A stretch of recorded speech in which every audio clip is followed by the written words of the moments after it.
Well, good morning, everyone. This is the other Paula. I'm just confirming with Paula that you have started record and we are ready to go. Thank you, Paula, for that nice introduction and most of all for the invitation to be with everyone this morning. As Paula said, we've got the chat feature enabled, so feel free to type your questions as we're going along. We'll plan to do the questions at the end, but my colleague Susan Rucker is going to be monitoring the chat room, so if there's something important, she will jump in if she feels like we should be answering it at the moment. So I think we are ready to go, and Paula is going to be advancing for me. So let's look at what we want to accomplish in the next 40 minutes. I hope that at the end you will understand a little bit about the anatomy of a crisis and what it means for your communication strategy, as well as best practices in dealing with and communicating with the media.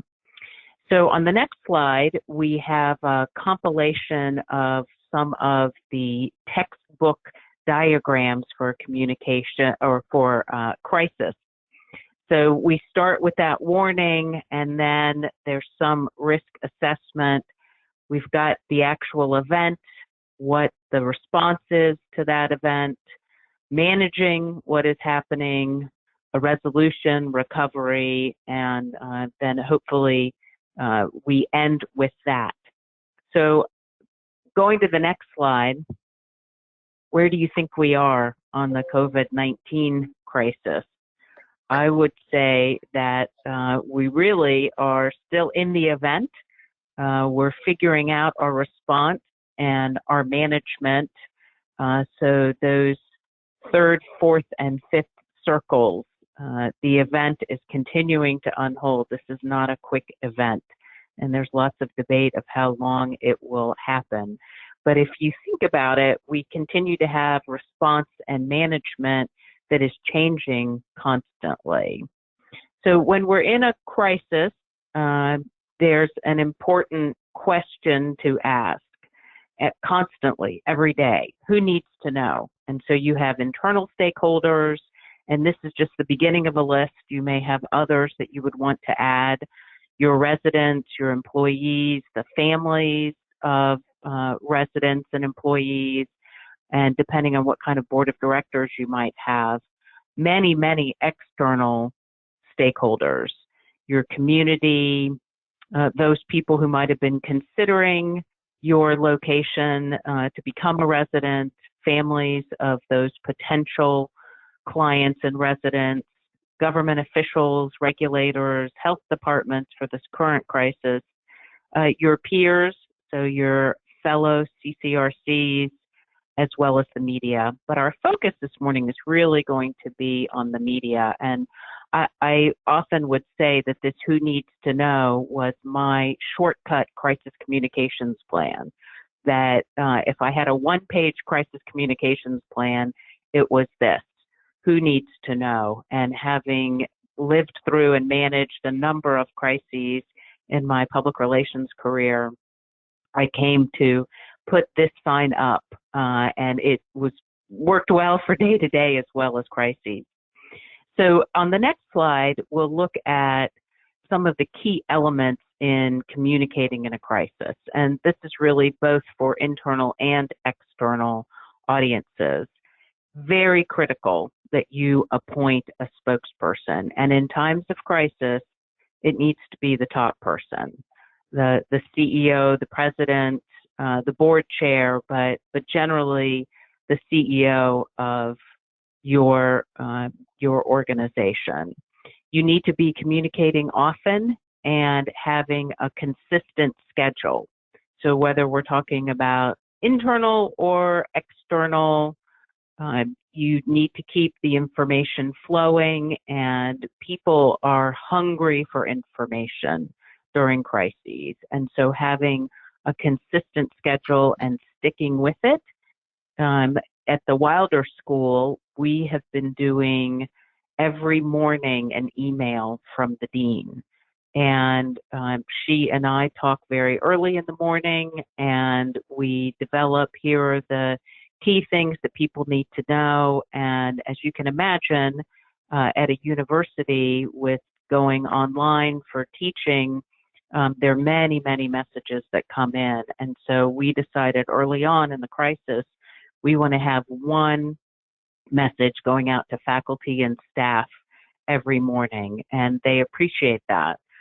Again, remember all of your audiences, both internal and external, and then it's important to remember that whatever you say to one audience, you're really saying to all of them.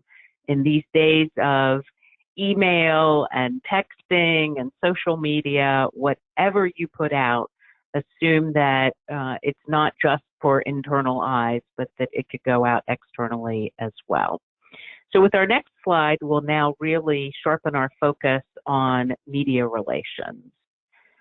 Ideally, you have some relationship with the media in your area already, and that you've gotten to know them and they've gotten to know you before the crisis. But if you haven't done that, maybe you haven't had a reason to do that, maybe you don't have a communications person full time, I would urge you to create a good media list now. So who are your local print, television, radio, web-only outlets? And you are probably monitoring them as a consumer for that information, but take a little bit of time to get their phone numbers and what is the inside newsroom phone number, so that if you did need to contact them sort of outside of business hours because you have an important announcement, and they need to know what your after hours contact information is. So, who is the appointed person? Is there a cell phone number or two that they should have? But again, you need to have your media list ready. And don't forget about your social media. Whoever in your organization is in charge of that social media, they should be a part of the loop. So you really need to have a key communications team. That might be your CEO and whoever the appointed communications person is. So you might be thinking, but wait a minute, I have a lot of other important priorities. If I have a resident or an employee who is a positive COVID-19, how in the world do I have time to deal with the media? But they have to be a priority, in part because they're going to tell the story with or without you. And, keep in mind that the media can also be a powerful tool to tell your side of the story. It's not always just an adversarial relationship, but it's important that you understand that if you do have some news coming out of your property, then you absolutely will be a part of the news with or without your cooperation. So in the next slide, who should be the spokesperson during a crisis? You notice during this crisis that the governor is doing daily or near daily updates, and with him is the Secretary of Health and Human Resources, Dr. Daniel Carey for Virginia. So the governor is front and center. It's not any of his spokespersons. And we've seen an awful lot of the president as well. So Crisis Communications 101, absolutely the highest ranking official should be the one who is giving information. And unfortunately, if we go to the next slide, we have a good example right here in Richmond and a LeadingAge member when Westminster Canterbury a couple of weeks ago announced that they had a resident who had tested positive. And so who was out front meeting the media? John Burns, the CEO and president, and he was there with the director of the Richmond Henrico Health District, Dr. Danny Avula. And so again, during a crisis, it needs to be the top person. And I understand that Mr. Burns continues to do daily updates for all of the residents. He is the source of the information and the communication. So on to the next slide. All right, so you need to get a message out. How do you do that in an efficient way? So you want to have a couple of key messages. You know, what are the most important things that I need to tell my internal and my external audiences? Again, the messages should be consistent for both internal and external, even if they're slightly tailored. So if one of your messages is, we are no longer allowing visitors, for internal, you might have some additional details of where there might be some exceptions or how long you think that will happen. And for external, it's just a simple message, we're no longer allowing visitors. So important to say, what are the couple of key things based on what is happening, the event that I want to convey. Important to keep it short. So each of your key messages should just be a couple of sentences. And when you say those aloud, less than 15 seconds when spoken. So if you are talking to the media and they are looking for a quote, whether it's a print quote or a quote for television or radio, they want something very succinct. And if you ramble on and on, then you're giving them permission to edit you. So if you keep your key messages very succinct, then they won't edit you and they'll use those messages just as you deliver them. Important to know that the media are looking not just for facts, but also for some expert opinion and a little bit of emotion even. So yes, you want to give the facts, but you also want to talk about how important this is. Or in your expert opinion, you believe that these measures that you're taking will have a good impact and a good outcome. This last point about being careful about overused phrases, I think a lot of times when there's a tragedy, you hear, you're in our thoughts and prayers. And we're certainly hearing a lot with COVID-19 that, you know, for your safety and well-being. So it's okay to use those phrases that become part of everybody's crisis dealing with in communications, but I think you also have to be careful about overusing those phrases because people start to tune them out. So let's look in the next slide at the quote from Westminster, Canterbury, and John Burns when they made the announcement to the public that there had been a resident who tested positive. We initiated aggressive and proactive efforts in tracking the travel of our residents and employees, as well as implemented proactive screening procedures, which we believe helped us manage this case as effectively as possible. So it's a great, strong statement, a combination of the facts, here's what we've done, but also some opinion that we believe this is helping us manage the case effectively. My only comment to improve this would be to maybe make it into 2 sentences. So we know our seniors are among the most vulnerable. We have developed very stringent protocols for our dining, healthcare, and recreational areas.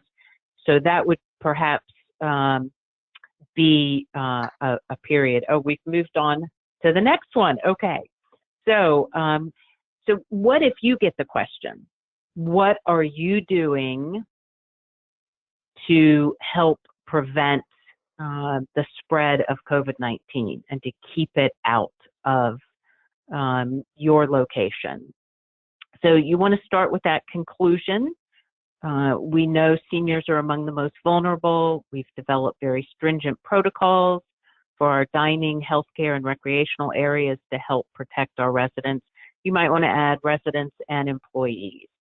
So again, this is in creating that sort of key message.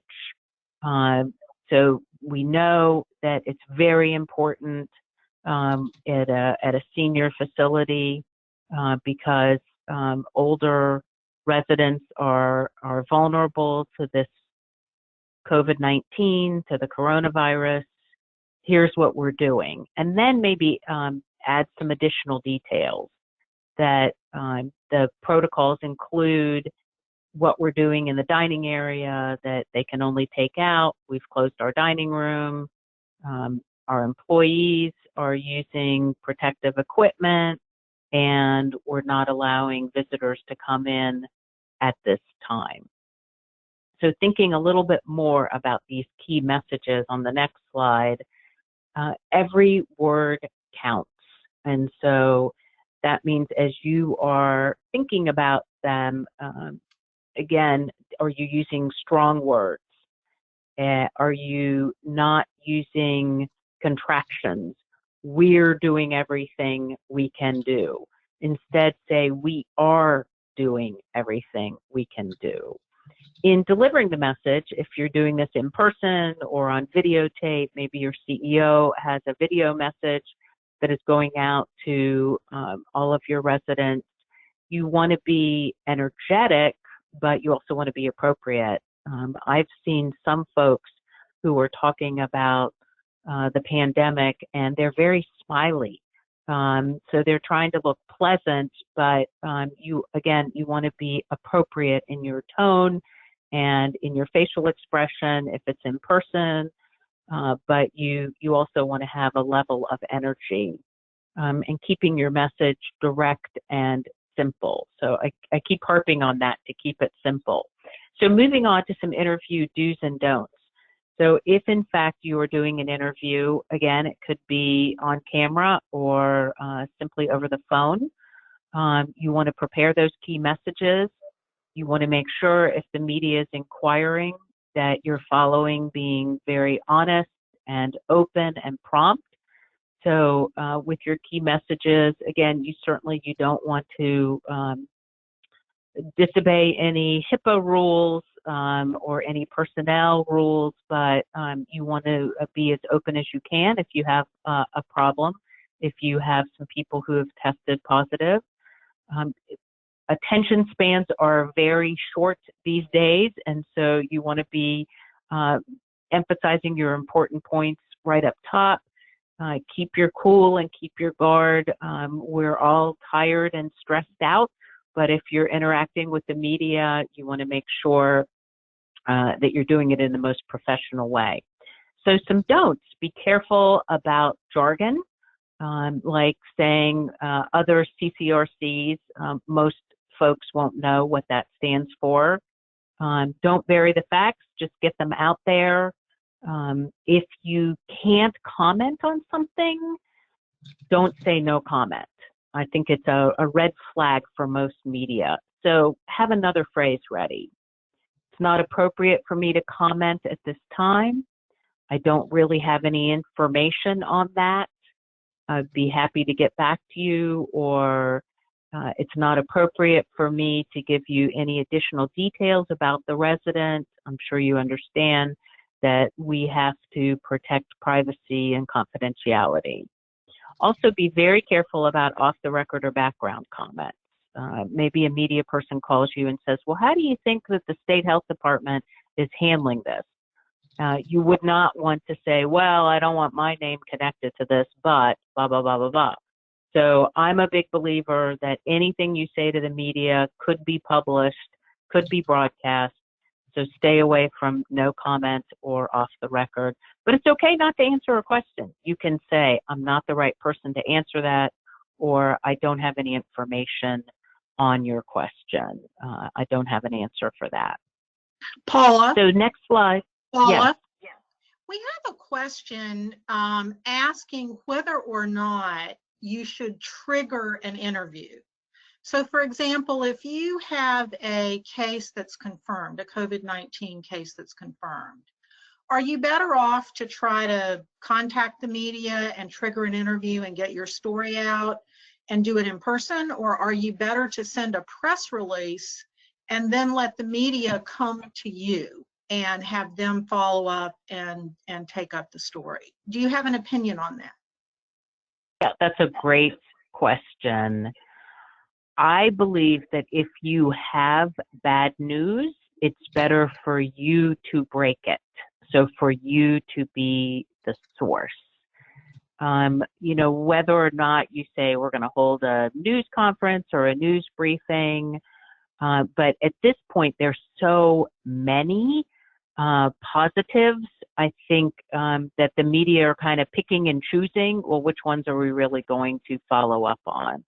But I think in the case of Westminster Canterbury, they were very smart that they were proactive in letting the media know. It was really the first senior living community that in the Richmond area that reported a positive test.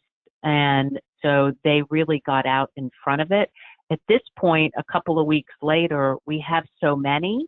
It may not be as newsworthy as it was when that story broke. So my advice would be put out a news release and make certain that your internal audiences are aware that it's going out. And then if you get a huge amount of interest from the media, and so huge being maybe 2 or 3 or 4, then you might say we're going to do a media availability with our CEO at this time as a more efficient way to handle the inquiries. Hope that answered the question. Susan, are there any other that are in the chat room that we ought to answer before we move on? Not at this time, thank you. All right, thank you for that question. That was excellent. So let's talk about some considerations if in fact you are doing an on-camera interview, and that may be in person or it may be via a webcam. So think about the background. Do you necessarily want the sign with the name of your community in the background, or do you want a more generic office background, but you don't want a distracting background? Think about your appearance. I think we've all gotten a little bit more casual in these teleworking days, but are you dressed professionally, and is your hair combed? And if you're a woman, do you have some lipstick on? So you want to be professional. Remember modesty. So something that might look modest in person, particularly talking to the women on the call, may not look as modest with your webcam or a television camera. So dress particularly modestly. Your body language, a little bit of leaning in goes a long way.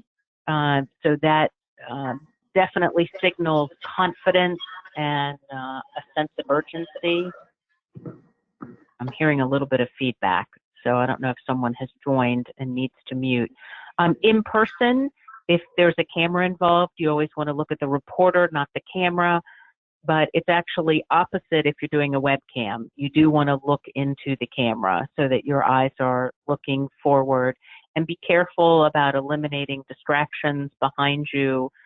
We've all seen the great videos of parents with their kids coming into the picture, but as best you can, make it a quiet place without distractions.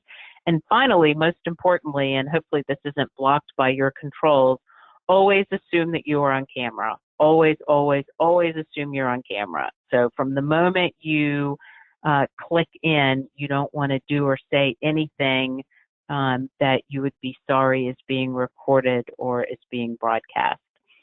Next, managing the interview. Again, you want to have your key messages ready. What are the most important things I want to convey? And those should be about 2 sentences each. You want to practice those key messages. Think about, if you have a little bit of time, what questions you would get. So maybe with a colleague or a spouse or partner at home, if I were the reporter, what are the couple of questions that I might ask? And then if you're having a problem, if you've had an employee or a resident who's tested positive, say that right up top. And then what are we doing to resolve the problem? Again, if you go back to John Burns's statement that was on air and printed in the paper, he said here's what's happened and here's what we're doing to make sure that we don't get or that we eliminate as much as we can any additional cases. Next slide, one of my favorite quotes, those of you who are older will remember Sam Donaldson from ABC News, who said in his book, it's not the questions that do the harm, it's the answers that do. So if you're getting some tough questions from the media, don't let that rattle you. Remember to stick to your key messages, and what you say is absolutely in your control. You don't have to answer questions that you don't want to. Just go back to your key messages. So as we work to get through our last slides, remember that in a crisis, whatever your crisis plan is, however you're operating in these unusual times, you need to make sure that you're taking time for communications and keeping your internal and external audiences up to date. You also need to make sure that you're constantly looking at your facts and messages. As we saw in those early slides, we're kind of stuck right now between the event and the response and the management of the crisis. And we almost start fresh every day as new things are happening. And so that means that your key messages and your communication needs to constantly be updated. And we'll go to the next slide, what I hope will be your key takeaways from our time together this morning. Senior leadership need to be the key communicators. And you need to make sure that beyond the senior leadership, who else is a designated communicator? And there should just be, one primary, the CEO, and then if there are one or two backups. And it's also important to know who are not communicators. One of the things, again, that we did at the Wilder School at VCU was we said to the senior leadership team, all of the messaging needs to come from the dean. Don't be sending out messages to all faculty and all employees and personnel, and there's about 200. Everything should flow through the dean and this morning email. And I think that really helps the employees as well, because they are not being inundated by lots of messages from lots of employees and fellow employees. So again, internal and external messages should match. Remember that whatever you're sending to one, you're in essence sending to everybody. And don't forget that the media are going to be monitoring your social media. We had a case where a faculty member at VCU sent out a tweet, and immediately the media picked up on it and wanted to interview her. So be aware of what you might be sending out is something that will pique the media's interest. A reminder at the next slide, don't forget your internal messaging. We've been focusing on external, but have regular updates. Consider existing tools. So if you already have a weekly email newsletter, do you use that and maybe move that to twice a week? And if you have important messages, make sure that they're going out on all of your platforms. So next slide is summary, and then we have some action items, and then we'll move to other questions. So leadership is essential, that you've got the leadership who is doing the communicating. You have to take the time to plan and execute communications and to deal with any media inquiries. It's okay to tailor your communication slightly to your audience, be they internal or external, but you want to be consistent. And as you are communicating, you want to make sure that you're sticking to those key messages. So I have 4 action items for you, and this is the last slide before we turn it over to questions. Do you have a who needs to know list? And you can refer back to slide 6. Paula is going to be sending that out shortly. So make sure you've got a really good who needs to know list. And you should be setting that up with your CEO and the other senior leaders, have all of them weigh in on that. Do you have a really good contact list for your senior and communications staff? You undoubtedly already have that, but the personal email is something that we found at the lottery that we didn't have. We did a tabletop exercise, and part of the exercise was the server is gone for the internal email, and we did not have each other's personal emails that weren't reliant on the company email server. So make sure you have that as well. Do you have your hierarchy of spokespersons? So I've said it many times, it should be the top person, but if something happens to them, who's the number two? Who is the backup person? And the other thing is you may have just one person who knows how to update your social media accounts and might have the passwords.